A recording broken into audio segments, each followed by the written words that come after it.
that's so lush. This is cool.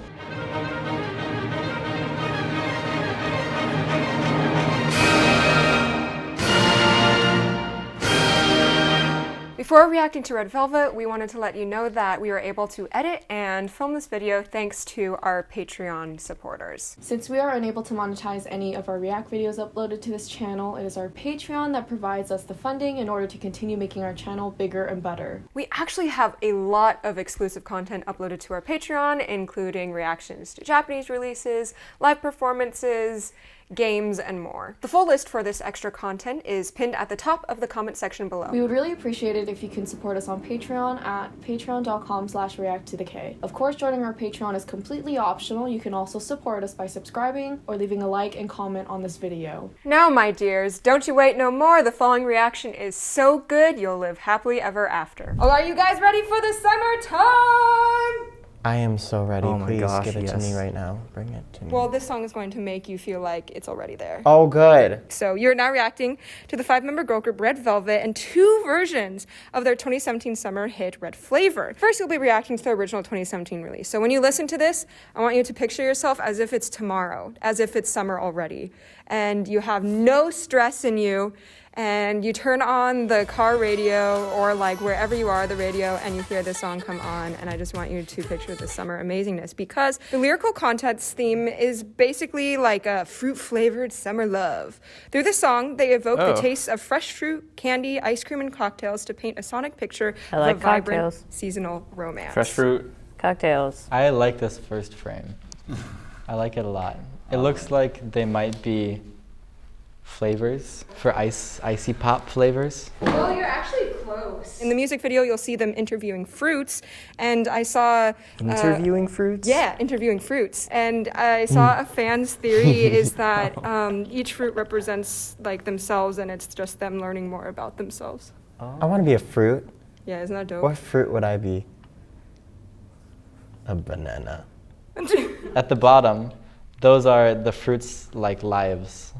When I was small. Or the English one, as I grew up, became full and ripe. The French one would translate to Jeune, je n'étais pas si sucré, mais en grandissant, j'ai mûri. So it'd be like when I was little, I wasn't sugary, but then I grew and I became full and ripe, I guess. The song is composed by Daniel Caesar and Ludwig Lindell, also known as Caesar and Louis. Fresh fruit marks. This is so interesting.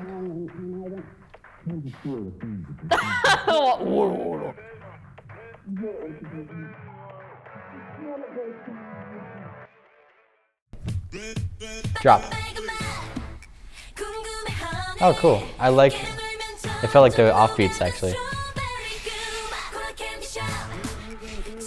This song just makes me very happy. Nice. It's very summer. Yeah, you're right. This is very like upbeat like that. Rhythm complex. Really amazing that she could hit those offbeats so effortlessly at this tempo.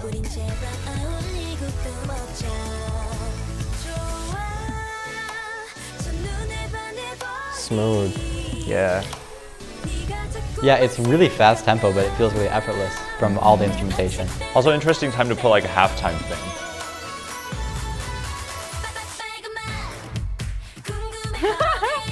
Yeah.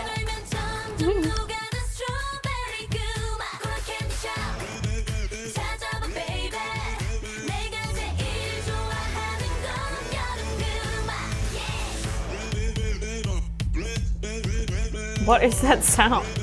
Yeah. Are those supposed to be the fruits talking? No.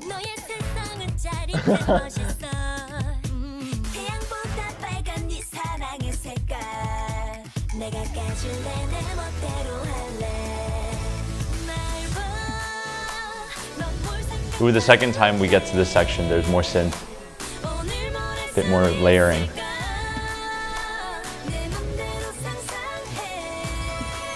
Oh, I like that. Ooh.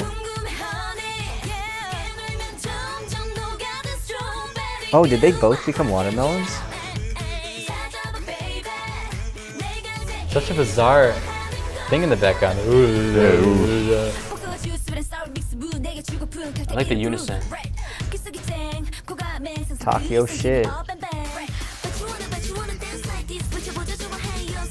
Oh, I like her timbre. It's really high. Yeah.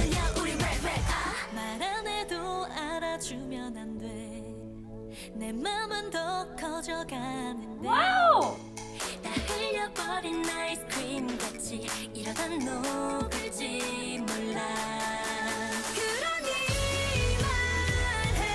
So fun.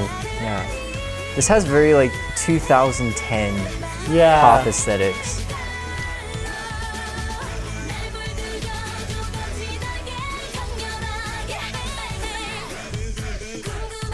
Hey, hey. It's not a summer anthem without some sort of chanting. Offbeat chants. Oh, that bread.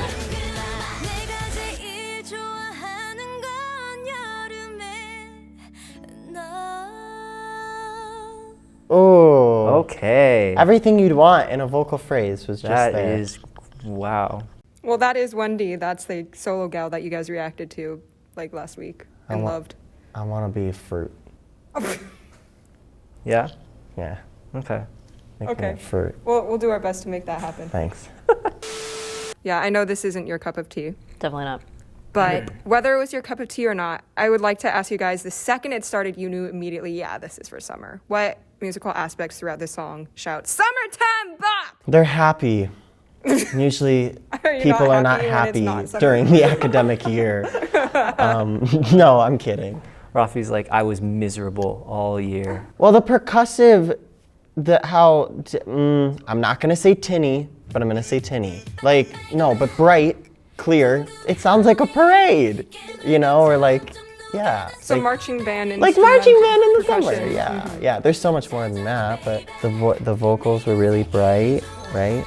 And tight harmonies. And then I think we do hear a lot of like the trombone, lower brass kind of hits, hits for summer sounds too. And then everything is so major in this. And a strawberry night, and even when the verses ba, ba, ba, ba, ba, ba, ba, ba, ba, ba, ba, really outlines an entire descending major scale, which just screams like, at least in like a Western musical canon, just happiness. So it's Happiness! La, la, la, la, la, la, la, la, happiness! I like what you said about the percussion because that's actually what I was going to talk about. Sort of, I think what you were referring to is that they chose a lot of high-pitched percussion instruments. There was a lot of hand clapping, and there was also a lot of snares, and even the kick, or I guess you'd call that a kick drum. They accented the higher frequencies of that rather than making it sound really bassy. And sort of going off of that, the synths that they used, even though there were some that were doing the lower registers when going to F sharp to E to A, you still heard like the rattle of the higher frequencies rather than them sort of taking that out to make it sound more like an 808. So that's kind of something that I noticed for how they were able to create that summer effect, but also what Rafi was saying about the sheer joy when they were singing, that definitely shone through. So that was really fun.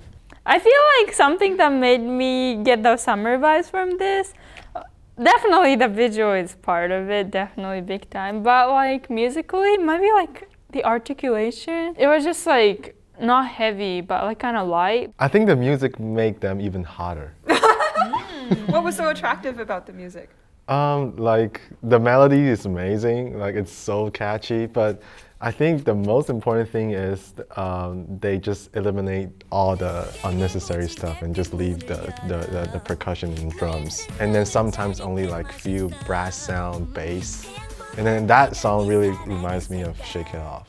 Oh, shake it It's like those kind of like light vibes and then really happy things. Like some songs, if they have good melodies, maybe just eliminate the chords and then it will become a hit. You were in such deep concentration. Yeah, there's a lot happening. This gives me like hot girl summer vibes. Like I said that before. What does that mean? I don't know. I think it's like with the mix of like something about like marching. Oh, like drums, snare, like percussion. snare, Yeah. percussion. It sounded like fresh. I think it was because like the lyrics too, like they were talking about like fruits and stuff, and then when I think of fruits, like I think of like fresh, and also like the color palette of the music video. I feel like all of that was just like, oh my god, it's a hot girl summer in like the Bahamas where there's like, yeah, or just like coconuts, you know. That's what I thought of. That was great. That was so much fun. But yeah, it's a very summer happy vibe. I mean, it's interesting. How they did those offbeats and ba ba ba ba ba da da da da da da da da like that. But they made it feel, you know, super easy as they were just kind of going through those. It's an easygoing song for sure. Right? Like musically, they just did a great job with it. The singers did. I really liked the synths. I liked the percussion was my favorite part. You have the drums, and then they had all these extra little sounds that were just popping in on really interesting syncopated intervals that really filled it out and also made it dancey in an unpredictable way. Because you didn't know where they would like jump in, but it all kind of came together. If you isolated each part, it would take maybe a couple times before you figured out exactly where each beat landed for each instrument. But then all together as a whole, you just kind of get this collage that comes together into one picture as far as where the beats land. I've listened to this song a lot. I went to KCONs and I hear this a lot. And at one point I was like kind of rolling my eyes whenever it came up because it was so overplayed. But then at some point afterwards, probably the last year, probably during pandemic, maybe it is because of the pandemic, the song really clicked for me, like so hard. And so I think this bridge, the part where the percussions go away, that's one of my favorite bridges in K-pop. I think that bridge is so good. It just elevates the song, and I like that in the very end they kind of reference the bridge again by having it sort of get slower and then the trailing off. I just think that bridge is such a great, just turns the song into something better and more special. And yeah, it just the expression in that bridge is so great. If an orchestra was to do an arrangement of this song, how would you arrange the song? Like Replace what parts the would you flavors assign with the to which instruments? trombone and horn section. Cellos. Brass would play the syncopation. I would do cellos. Cellos and bass and bass drum. What would get the Because melody? it's a deep song. I feel like for this, like clarinet, like wise, we're probably just gonna have like whole notes. Like Just playing chords, just filling in playing chords. chords.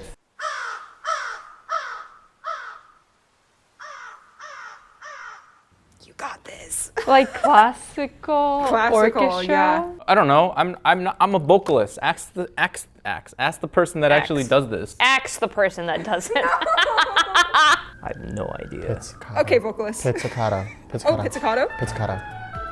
Pizzicato. I'm a sucker for pizzicato. It's sexy. Like pizzicato, I don't know why. Just pluck strings. I'm not trying to be gross. I'm being serious. It's a very sexy great. sound. And so summertime. I feel like I could see violin. I was thinking, like with like good articulation, like maybe. Yeah. My fear is if they choose to rearrange it, then it'll be too woodwindy. Versus, I think this is supposed to be brass, poppy, Yeah. trumpet, horn, She did mention trombone oboe. line, saxophone. Can be so more like on the side of like a jazz band, pop band type of thing, like pep band. I never know with these orchestral versions of K-pop because I've never been able to guess them right. So at this point, I think the less I expect, the better. I was just curious about how they're gonna use oboe. Where's that gonna come in? How are they gonna do that? Well, the song's in A. So all the oboe needs to do is start with a tuning note. And then And boom. then that would be the... I think, okay, the melody.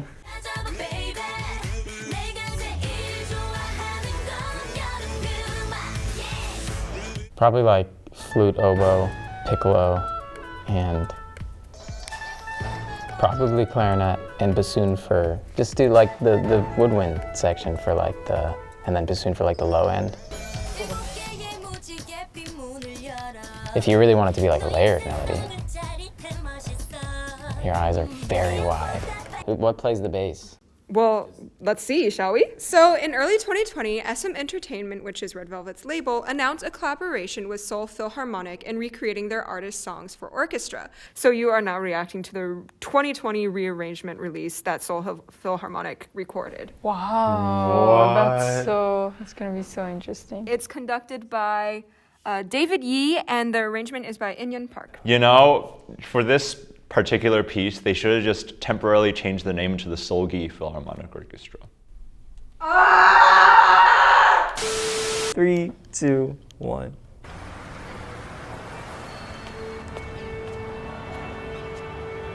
The tuning, I love that. That was a very vocalist thing of you to say. No, it's just like it's like charisma. Like you're excited for it to start. Ugh. Oh, interesting. Oh. So more actively syncopated. That's true.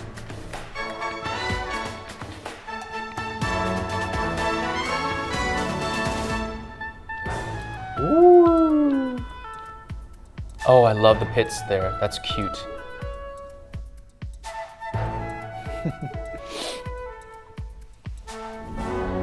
Oh, that's so lush. This is cool. The weird kick drum. There's like a very synthetic kick drum going on in the verse. It kind of works. It's fun that they highlight the motives as they're appearing. Oh, they said like Gershwin. And the horns. Nice. That syncopation was cool. Oh, he's playing on a Tosca. Ooh. That was cool. I hope that comes from the rap, actually. She's really good. I never thought they would use the oboe for the melody, but it makes so much sense considering what kind of other pieces they're taking inspiration from.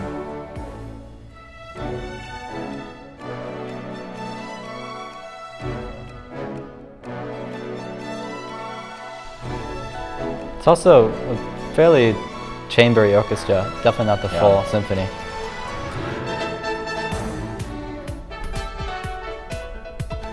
I like the piano's more present this time. Octaves in there. Ooh. I think the piano part so far is my favorite. It's very tastefully added. It could easily have sounded out of place. Oh, is that the rap part? Oh, that's really cool. Wow. Wow.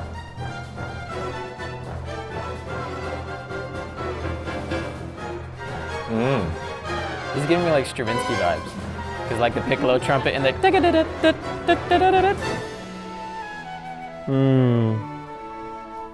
It's like summer breeze.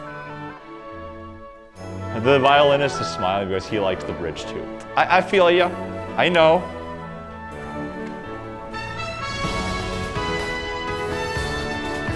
Good to use the brass to bring it back in. Honestly, yeah.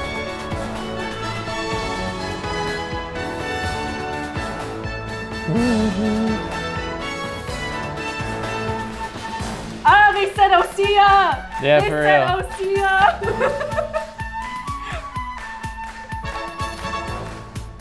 Oh, yeah.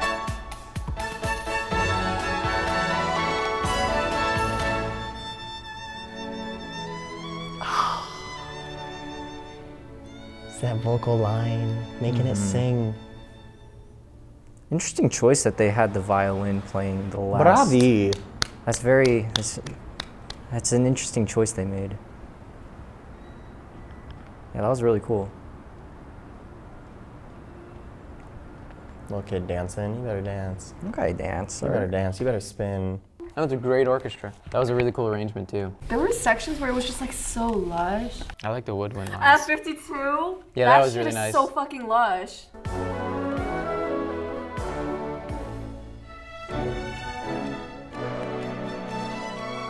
The way that the I like the do horns. that in the song. But it was good. It was good though. It's like Stravinsky part. Yeah, this is the Stravinsky. Like all the interjections from the piccolo trumpet. I think they nailed the rap section. I don't know if I liked how the rap section was composed. It got a little too avant-garde with all the stacking fourths. It's just you have a fourth and you have another fourth, and then it's just all this stuff. If you hear it, there's a lot of that stuff. And that sounds cool when you play it a bit, and there's a lot of jazz and funk that does it. But when there's nothing that like leads it back into like, you know, if they go, and then at some point you want to introduce some other notes to give it context, like, you know, or if you want to get crazy. But like, I'm not a jazzer, you can tell, nothing made any sense. But like, by adding other notes that aren't just, you're giving it, you can give it more context and make it mean something. Especially because afterwards you're going, you know, there should be something that connects. And the basses go bum, bum, and having those really strong cadences too. I feel like a bridge between the wildness and the very poppy chords is cool. It's kind of like a musical breakdown. It's the rap section.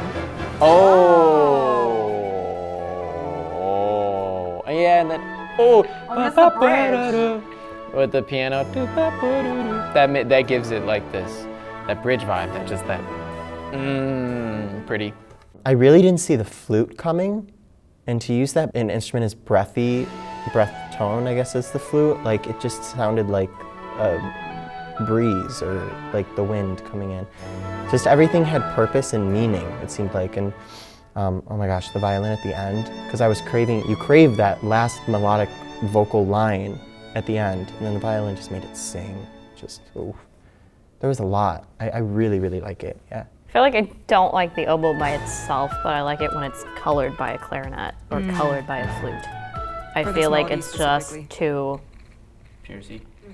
Yeah, and it's not, that's the oboe. She plays it amazingly well. I love her sound. It's so clean, it's so crisp, but I'm almost just like, it's too clean, it needs something else that's in it for me to enjoy it in this context. I like that they feature different woodwind instruments. I like that the last singers. time we went back to da da da da, the flute took it out of the bridge into the last chorus, which was a nice color change. Instead of the oboe having it first and then joined by clarinet, the flute took it and then the oboe joined. I liked that. I was thinking that they might have different woodwind instruments be the different singers to like represent their different timbres and different vocalists jumping in. And I enjoyed that they did that really tastefully. I thought this was a really tasteful arrangement. I do like hearing the kick drum in the verse. There was the one time I heard the electronic percussion, I thought it was actually used quite tastefully. I still think that it sounded more like a studio orchestra a little bit. Some of the production didn't feel as grand as it could have been. Maybe some of it has to do with like how many people played in it. It felt a bit like a chamber thing, but I still feel like in the production part, like I've heard Beethoven symphonies played by like small orchestras, but the sound engineering was so good that gave it its own flair, while the strings were just a little on the thin side. Like the historical accuracy, whatever. But like, yeah, when you have so much percussion, I felt like could have been a bit more reverb, a bit more of this, a bit more of that. But yeah, it did feel a little tinny. It did feel a little tinny, absolutely, yeah. And I also think it's partly how it was recorded, and partly that the strings didn't feel as though they were digging in a rhythmic way as much as they could have. I thought the arrangement was really great. The Park did a great job, I think. Whenever you have an orchestra trying to play that sort of rhythmic music, orchestras sometimes collaborate with other artists too when they sing in front of the orchestra, you know, and have that sort of thing, and it can be done well. Or it could be done where the classical musicians play with classical rhythms and have that sort of floaty rhythmic texture that doesn't necessarily get to the point that you can achieve with just 3 funk musicians and get that locked in rhythmic feel. And that's really hard to do, especially with so many musicians. Because it's really groovy. They use a lot of staccato, which doesn't really apply in that kind of grooving style, because like classical people, if they want to be staccato, they will more be like Prokofiev or Shostakovich, that kind of aggressiveness, not grooving and then chill feel.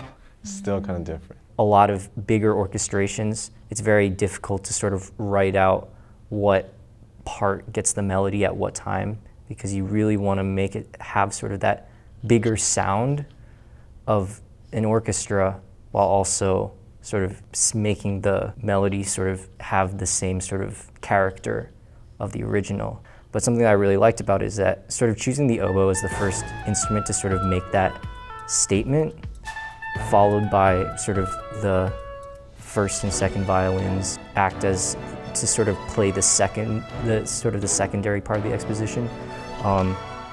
that was really cool because, at least for me, like the oboe has a very vulnerable sound. When the oboe has a tune that's very memorable within either a symphony or just like a work of music, that just really brings out the strengths of the oboe in my opinion. I really liked also sort of when the bells were doubling with that string part as it went into the second verse.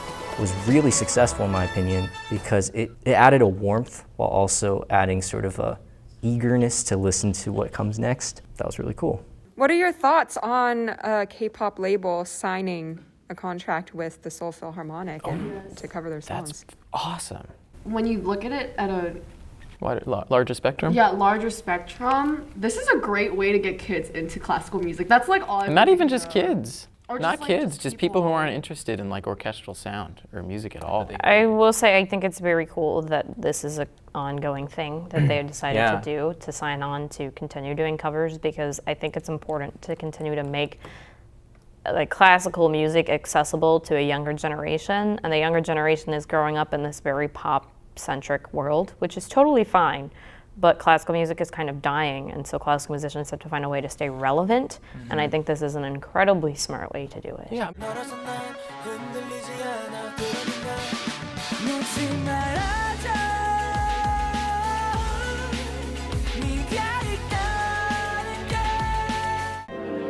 We're going to juxtapose this with the orchestral arrangement.